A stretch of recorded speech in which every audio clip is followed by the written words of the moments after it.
delighted to welcome you to the front lawn of the 14th Jaipur Literature Festival, protected by Dettol. The session now is presented in partnership with our media partner, Business Standard. It's our pleasure to present The Death of Liberalism, Adam Gopnik and John Micklethwait in conversation with Mihir S. Sharma. Two leading political commentators discuss the past impact of liberalism and its place in an age of resurging autocracy and rampant bigotry. Distinguished writer and essayist Adam Gopnik's most recent book, Thousand Small Sanities, The Moral Adventure of Liberalism, follows the current attack on the liberal ideology and thought. Presenting a nuanced look into the changes the ideology has witnessed through the ages, Gopnik stresses on the idea of liberalism being rooted in the search for radical change based on humane measures rather than the despondency around it today. John Micklethwait is Editor-in-Chief of Bloomberg News. In his co-authored book, The Fourth Revolution, The Global Race to Reinvent the State, he traces the battle between the liberal values of democracy and freedom and the authoritarian values of command and control in the 21st century. His work critically examines the changing socio-political economic nature of the West and its impact on ideologies. Mihir Sharma, Senior Fellow at the Observer Research Foundation, speaks to both of them on the future of liberalism. Adam Gopnik has been a staff writer at The New Yorker since 1986. His books include Paris to the Moon, At the Stranger's Gate, and most recently, 1,000 Small Sanities, The Moral Adventure of Liberalism. Gopnik has won the National Magazine Award for Essays and for Criticism 3 times, as well as the George Polk Award for Magazine Reporting. In January of 2021, he was named a chevalier of the Légion d'Honneur, France's highest civilian and military award by President Emmanuel Macron. John Micklethwait is the editor-in-chief of Bloomberg, where he oversees editorial content across all Bloomberg platforms, including its news, newsletters, magazines, opinion, television, radio, and digital properties, as well as its research services, including Bloomberg Intelligence. Prior to joining Bloomberg in February 2015, Micklethwait was editor-in-chief of The Economist, where he led the newspaper into the digital age while expanding its readership and enhancing its reputation. He joined The Economist in 1987 as a finance correspondent and served as business editor and United States editor before being named editor-in-chief in 2006. Micklethwait began his career in banking at Chase Manhattan in London after studying history at the Magdalen College, Oxford. He's the co-author of 7 books, most recently The Wake-Up Call, Why the Pandemic Has Exposed the Weakness of the West and How to Fix It. In 2010, Micklethwait was named editor's editor by the British Society of Magazine Editors. Mihir S. Sharma is Senior Fellow at the Observer Research Foundation and head of its Economy and Growth Program. In 2019, he co-edited What the Economy Needs Now with Abhijit Banerjee, Geeta Gopinath, and Raghuram Rajan. He's also a columnist for Bloomberg in New York and an Aspen Fellow. Please do remember to comment by typing it into the comment section. Ladies and gentlemen, The Death of Liberalism, Adam Gopnik and John Micklethwait in conversation with Mihir S. Sharma. Well, and thank you for that introduction. We're all very sorry to not also be in Diggy Palace, which looks lovely and is always lovely this time of year. But who knows, next year in Diggy, hopefully. But till then, welcome both of you. Thank you both for being with us and discussing this cheerful sounding topic. So I'm going to start perhaps by asking you that. I mean, is it too grand a title? Is it too, doom-laden a title? Is The Death of Liberalism? Is that entire notion overdone, perhaps? Adam, perhaps, could you have a go? Obviously, I hope it is. I perhaps maybe closer to thematically might be the mortality of liberalism or the impending death of liberalism. Obviously, I obviously passionately hope, and I think John probably too, and I suspect you too, Mihir, would hope that this would not happen. The thing I would emphasize throughout here, and it's sort of thematic in my book and in all my thinking on the subject, is that liberalism is always dying. It's, you remember in Lewis Carroll's Through the Looking Glass, there's the bread and butter fly, and Alice says it lives on bread and butter in the tops of trees. And Alice says, well, what if it can't get any bread and butter in the tops of trees? It must die. And the wasp says, yes, that always happens. Liberalism always is on the route to dying. Liberalism has never had a moment of sort of bulwark self-confidence. People sometimes misrepresent it that way. But the truth is that throughout the history of liberal democracies, they have always been under assault from the left and from the right. And at any moment in that history, at least since 1865, there's been universal agreement that liberalism was doomed. It was doomed by the militants of the communist state. It was doomed not very long ago by the coherence of Islamic terrorism. It was certainly doomed by its own decadence and lassitude throughout the Cold War. So it is the permanent condition of liberalism to be on its deathbed. And yet, to date, it always seems somehow able to rebound, recuperate, recall its resources. And I would suggest that maybe, fingers crossed, we are living through exactly that kind of moment right now. John, are we suddenly now sounding too optimistic? Are we living through the sort of moment where we can say, all right, it's maybe reports of its death have been greatly exaggerated? Well, I think the short answer is I agree with absolutely everything Adam just said, including certainly the historical angle, where it's very difficult to finding happy liberals is a bit like finding happy farmers. They barely exist. I think what is very pertinent both about his book and about the general subject is I think at this precise moment there is a sort of danger of what might be described as a false positive. I think particularly because of COVID. Is that I think people are looking around the world and you see the main standard bearers of liberalism, at least over the past 100 years, if you say Britain and America vaguely fit that. We are the people with the most enormous death tolls per head from COVID. We're going at 1,500 per thousand, per million inhabitants. Whilst many of the places in Asia are far less. And the false positive is that China claims a number of just 3 deaths per million. Now, we might all think that's a bit bogus, but even if it's 10 times that level, you'd still only go up to 30. So that means that China has outdone America, certainly, the kind of main country that most of us might associate with the West, by a factor of sort of 40, 50, huge amounts. But I think the false positive is people look at that and think, well, that means that totalitarian, authoritarian regimes are better at this than democracies. And I think if you look at the actual numbers, what comes through is that most of the countries which have done well with COVID, with the exception of China, have been democracies. It's been places like Taiwan and Korea and New Zealand and Australia. And in fact, when you look at the autocracies, they haven't done very well. In most of the stans, you wouldn't want to be in Russia during this particular purge. You certainly wouldn't want to be in North Korea. And so I suppose I completely agree with what Adam said. There has been this history, but it is at this precise moment, I think there is a sort of greater danger of people looking around the world, not least from countries like India, and thinking, well, authoritarianism is at least part of the answer. Mistaken, in my view.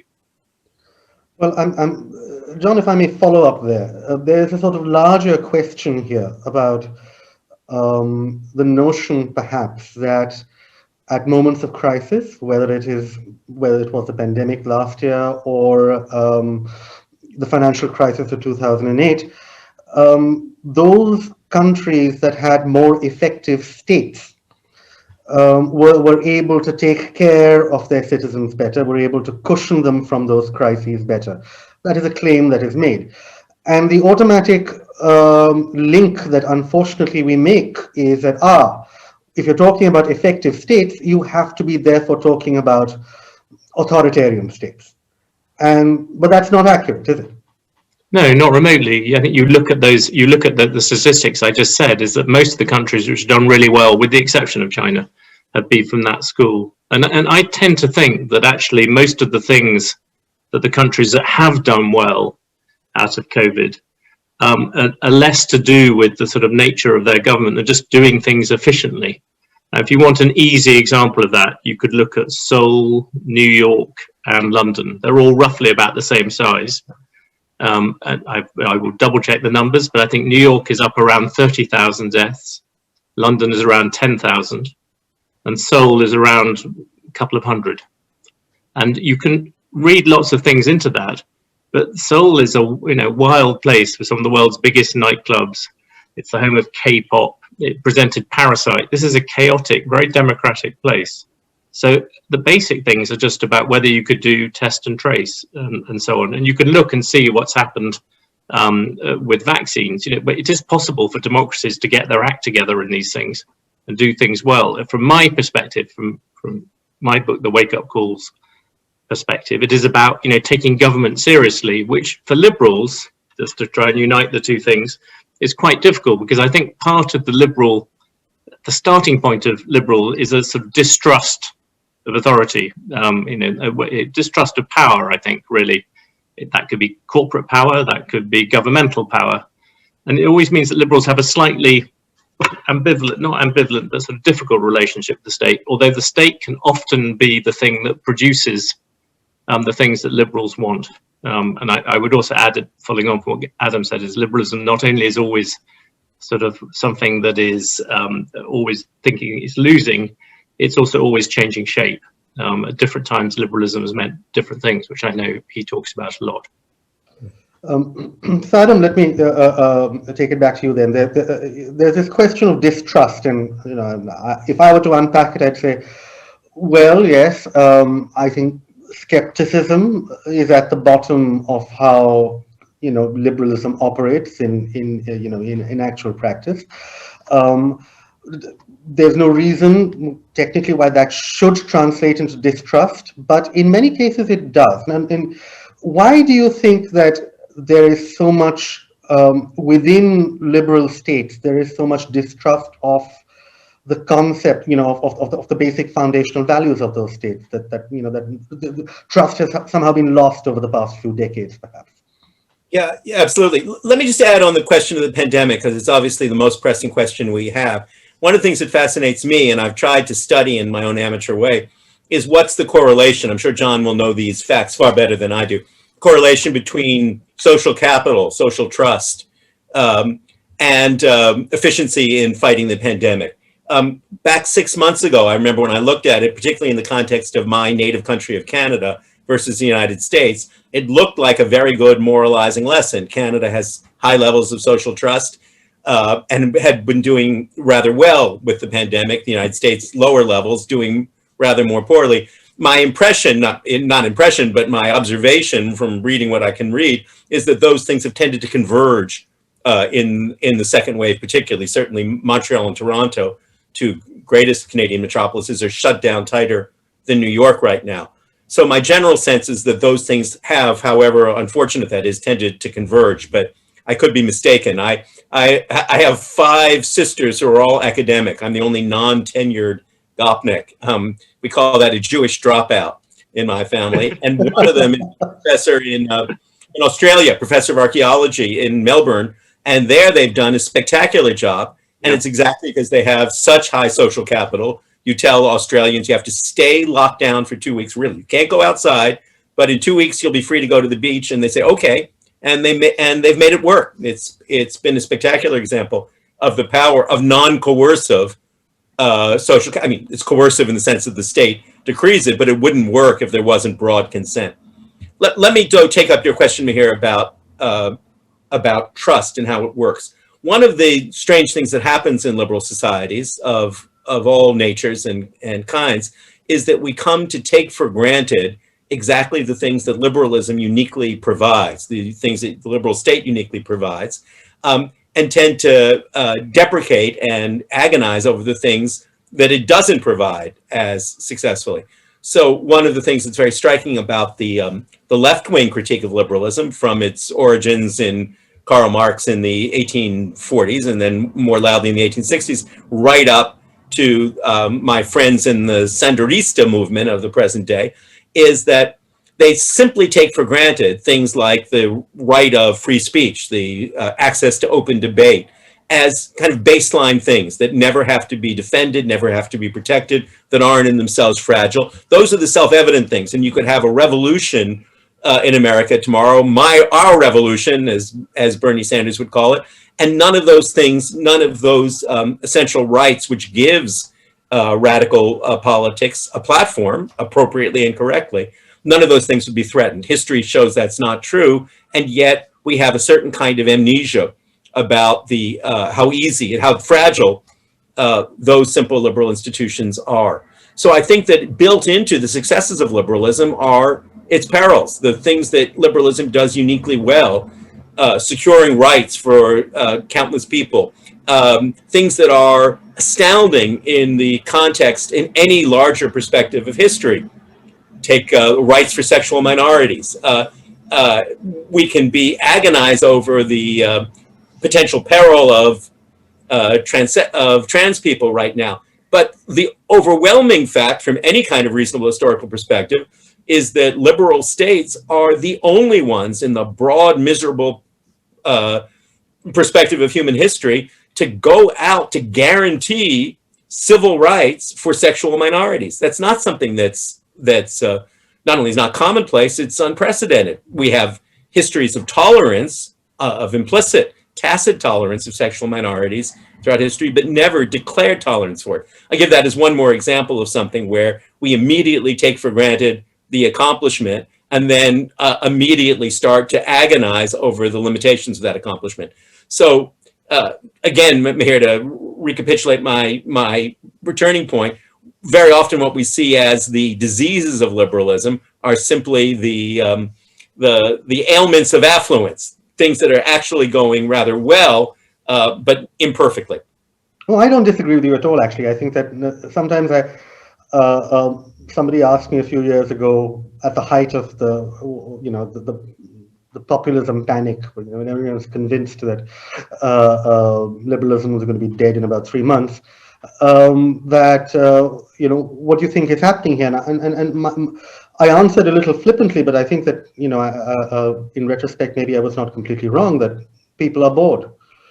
There was an extraordinary degree of success, and sometimes when you truly drill down into the fears that many of people on the left, in particular, perhaps had about the state of their liberal societies, it was, well, by historical perspective, these concerns are actually not as great, maybe, as they could be, and sort of let's retain a sense of proportion here.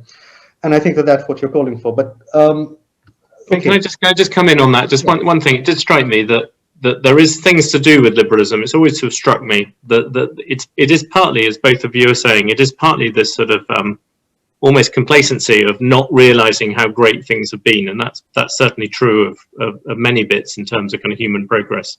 But there are some bits implicit in liberalism that are sort of difficult. If you look at economic liberalism, you've got the fact that the more global the world comes, the more you're probably going to increase inequality, because the rewards to those at the top in a global market are going to be bigger than if you just have national markets.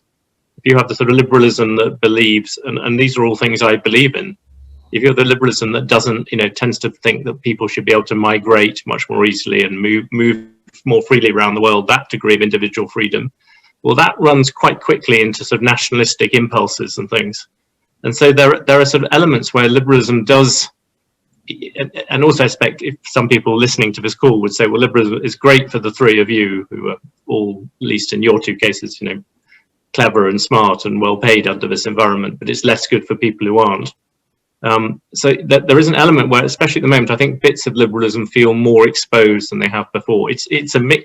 To me, there's a big debate how much of liberalism's problems are to do with the innate problems of liberalism, because it's like everything else, it's not perfect, and how much is just simply to do with not following things through, with Canada not being quite as good in the second wave, with people just being useless at distributing PPE or whatever it is. Incidentally, I agree with Adam's version of social trust. If I may, John, because I think you raised some vital points. Let me jump in and say, I was thinking before we went on today that it was interesting that you and I were both raised at magazines that reflected different moments in the evolution of liberalism.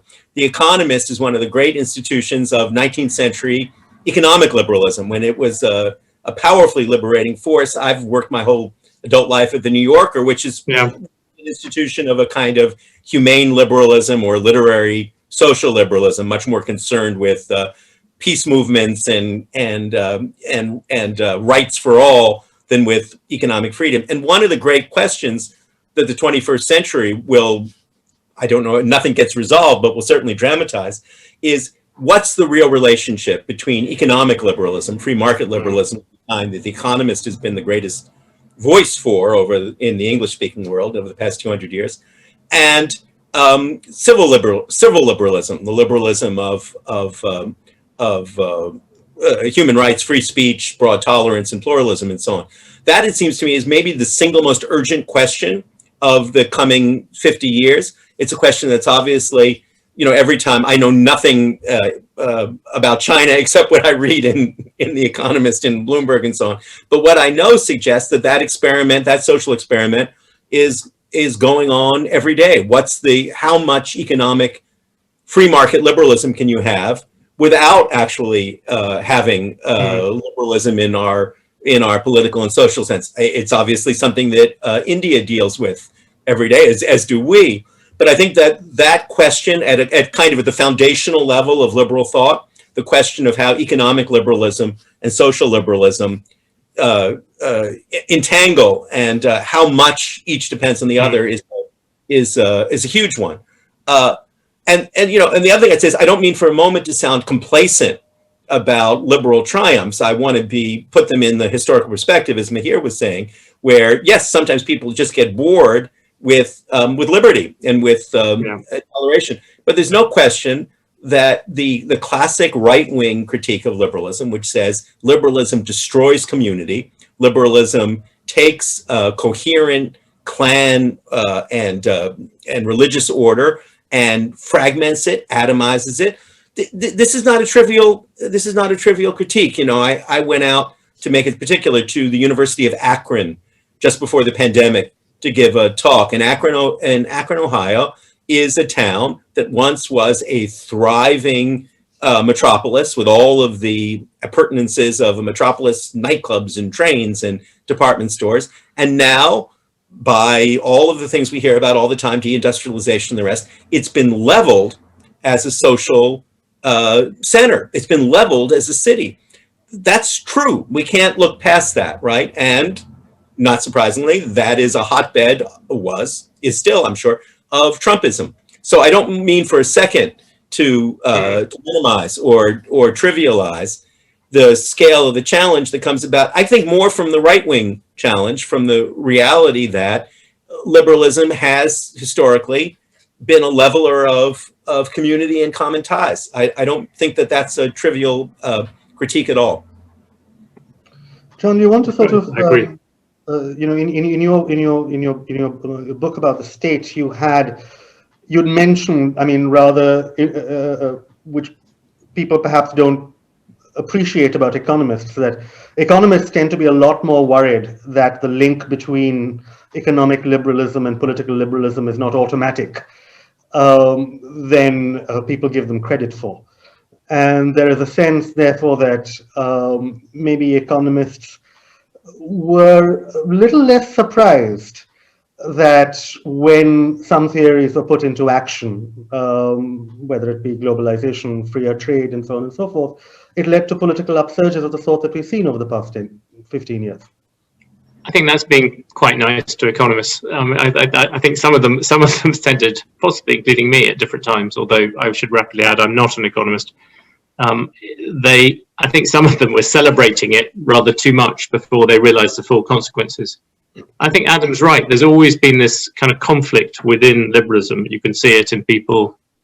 You could argue John Stuart Mill, that he began as this figure, again, deeply pessimistic, but going on about a night watchman state. And he believed, at that precise moment, he thought the way to open up Victorian society was to let the market go, and that was the sort of culture which The Economist originally came from.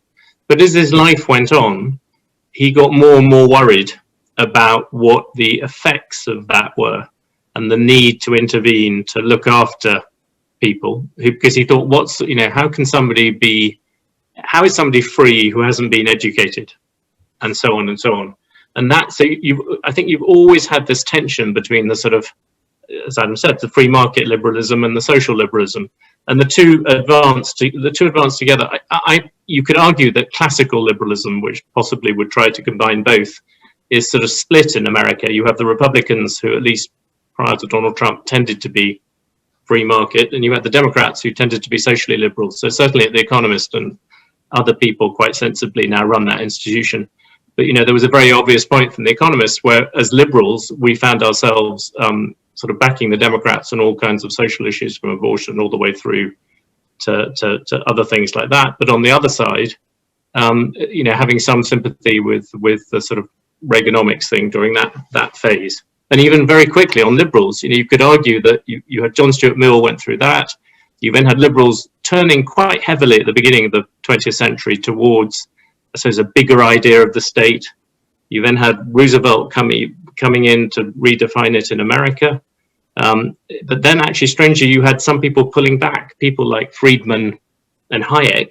I mean, Friedman used to go insane if people said he was a conservative. He would always say, I'm a liberal. So you had people who redefined liberal as being against the state. And now you're having people, the phrase liberal in America usually means big state. So it is a fairly flexible ideology.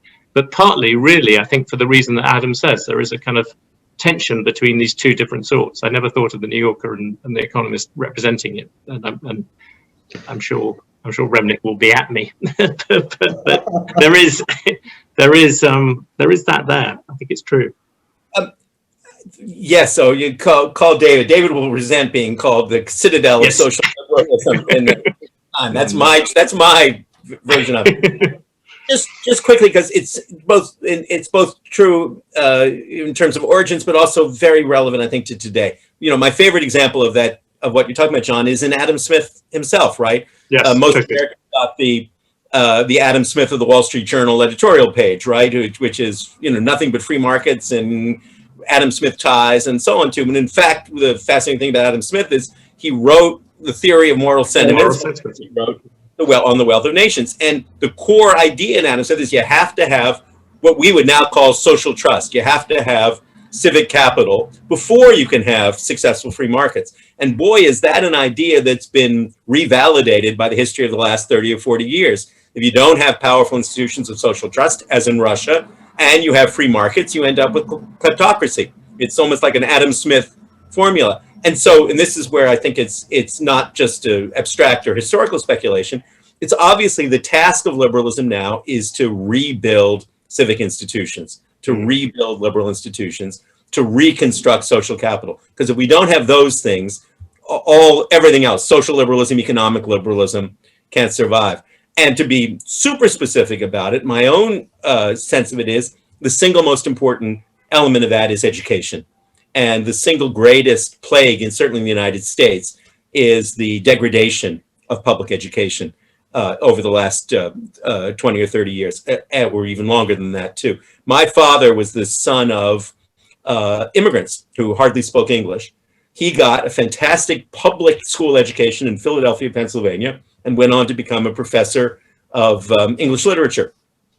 That was not at all an unusual progress in the United States in the 20th century, and it rested on having Philip Roth, the great novelist, had exactly the same progress in exactly the same time. My father and Philip Roth were exactly the same age, had the same kinds of experience, and that's an experience that we're increasingly deprived of in the United States. And so if liberals have a goal, have a purpose, it should be to re-endow public education with all of its dignity and a lot more money.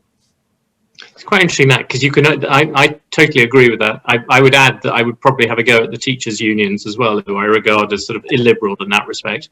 But I would also, we argue in our book that actually one of the things America needs is a public health system.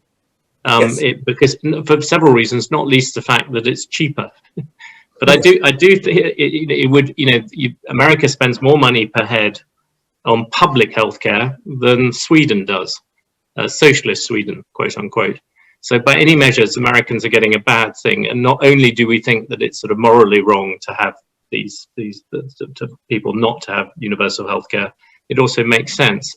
I do think there is this element of the best thing about Adam, certainly, and arguably all of us, is the fact that getting people to rethink about what these things mean. And I think this is a bit where people have got lazy, and I think the word complacent is completely fair. It's really notable that if you start talking about the great people of liberal thought on campuses at the moment, that big theories about what the future of society should be, we have got, I think, somewhat sidetracked by other issues. And at this precise moment, you have the West and you have China, and that is a much more active competition that has ever been. I mean, to go back even to somebody who you can argue whether he's liberal or not, you go back to Thomas Hobbes, who wrote the first sort of big book about government. When he wrote that, China was by far the most powerful country in the world. And by the 1960s, everything had been reversed. The Chinese were dreaming about, millions of Chinese were starving whilst the Americans were dreaming about putting a man on the moon. But now, you look at what's happening now, China is on the rise again, and there is more of a sort of challenge from that area. I personally think that as people get richer, they will look for this other side of liberalism, the social side of liberalism, and that will have an effect. It's, as we talked about Korea earlier, you look at places like Taiwan, most places have gone in that direction. But in the China versus America spat, it's mixed up with nationalism. And to me, the kind of great tragedy, if I was Joe Biden, which for sad reasons, probably the same as Adam, not being born in America, I can't be. But there is a mission there to unite democracies, which should include places like India, because if you look at the level of assets on each side, you can argue whether America is stronger than China. I would probably say yes. You can argue whether China is stronger than Europe. I would probably say China is stronger than Europe in many ways. But the one thing which is unquestionable is if you put the two halves of the West together, they are stronger than China. And once you begin to bring in the democracies of Asia, such as India, Indonesia, and all the other countries I've just mentioned, the forces behind a broadly liberal side massively outnumber those on the other side. But it's a question of, and I do think that it's necessary to talk about these things. And the tragedy of Trump was that I think he did identify there was a competition between America and China, but he never talked about freedom. He never talked about any of the things that Adam has talked about. He never talked about freedom. He never talked about liberty, about the individual. It was always about America first. And that was not a message that resonated. And I think that's a sad thing from the point of view of liberalism. It has these many great things, but if people don't talk about them, it doesn't get through. Apologies for the rant. No, not at all. I mean, Adam, but I think that you would claim also that talking, discussion is in some sense at the heart of what liberalism, how liberalism operates. Talking to each other is the basic value that liberalism embodies. Yeah, absolutely. And one of the things I try and emphasize in my own book and everything I say is liberalism isn't an ideology with axioms and specific historical predictions. It's a temperament. It's a way of proceeding in the world. And one of the things that fascinates me is the way historically talking shops, coffee houses have played a crucial role in accelerating liberalism. And unless that seems too antediluvian, too antiquarian a notion, you see it every day now in Iran. If you talk to Iranian dissidents, they open coffee houses where women are free to take off their veils and talk, and the religious police shut them down, and they open another one. The religious police shut it down. They know how potentially dangerous free, open conversation about any subject is. Let me just add quickly, because I completely agree with John about national health. It's something I've been arguing for. I actually had a debate with my good friend Malcolm Gladwell in 2000 about this and converted Malcolm, a fellow Canadian, to the virtues of the Canadian system. But I think that touches on a deeper and central point, and that is part of the learned experience of the past 80 years is that a powerful social democratic institutions like national health care, Medicare in Canada, can come in and present no danger. You can limit economic liberalism in that sense without endangering social liberalism. You know, I revere Hayek and Hayek's writing, but one of the crucial things that happened is he wrote The Road to Serfdom and said, if the Labour Party, if the socialists come to power, there will be we'll crush the liberal values. The Labour Party came to power, nationalized this, started the National Health Service, and there was simply no rational way you could say that freedom, social freedom, liberal freedoms had been curtailed, which he recognized himself. Now, we can argue about how the wisdom of this nationalization or that extension of the NHS, but the reality that a high degree of statism, social intervention, national health, above all, can coexist with classic liberal freedoms, I think that's an empirical truth that's been demonstrated over the last half century.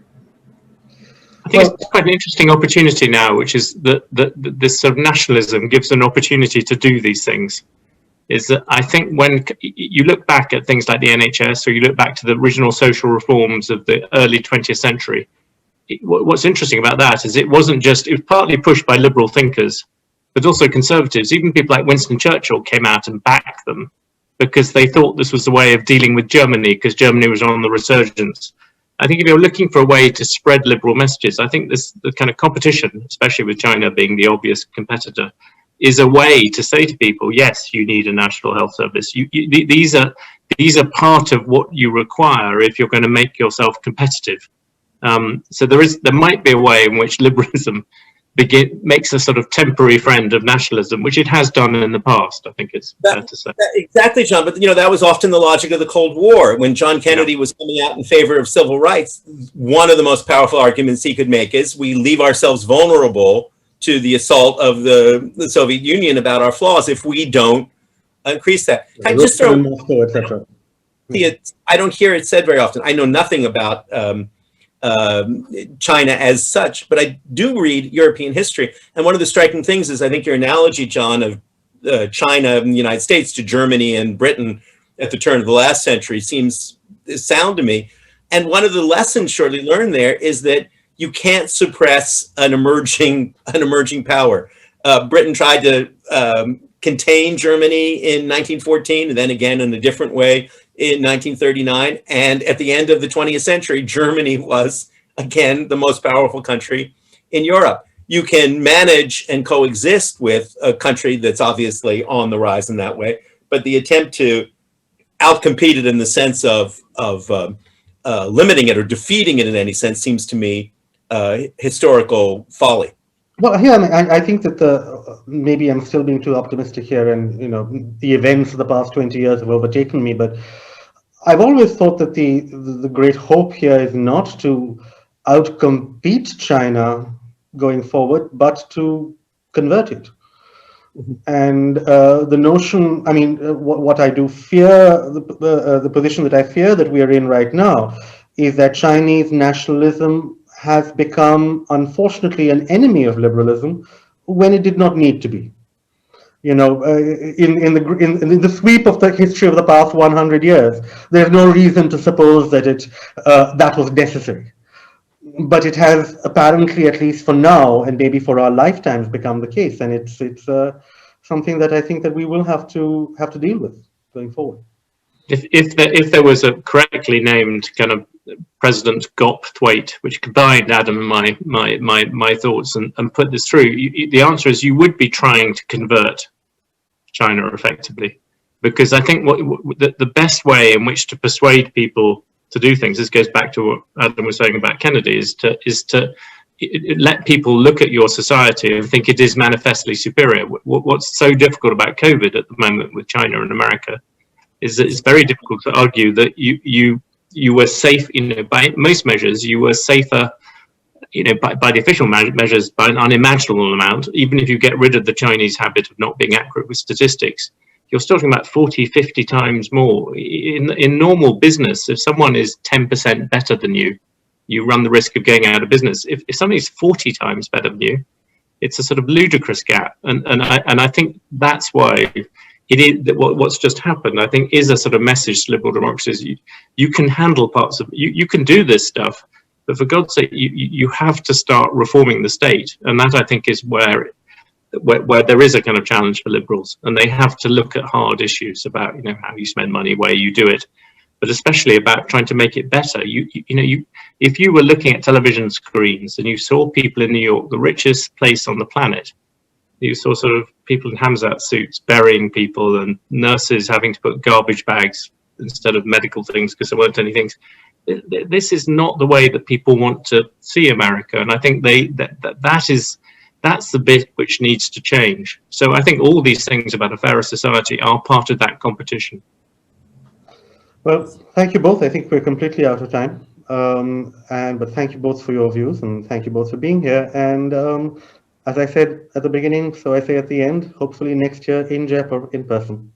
Nothing would make me happier. Thank you, Mihir. Thank you, John. Pleasure talking to you. Thank you, Adam. Me too.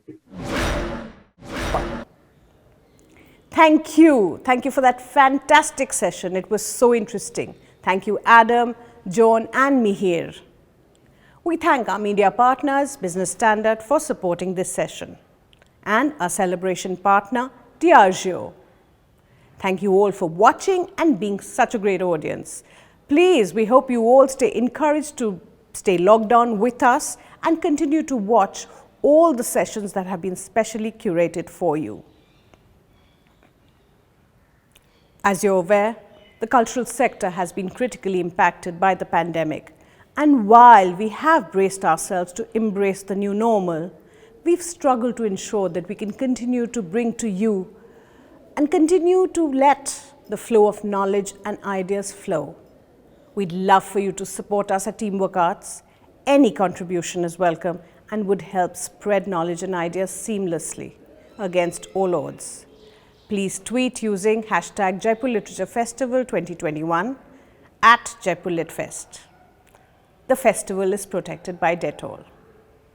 Hope to see you at the next session.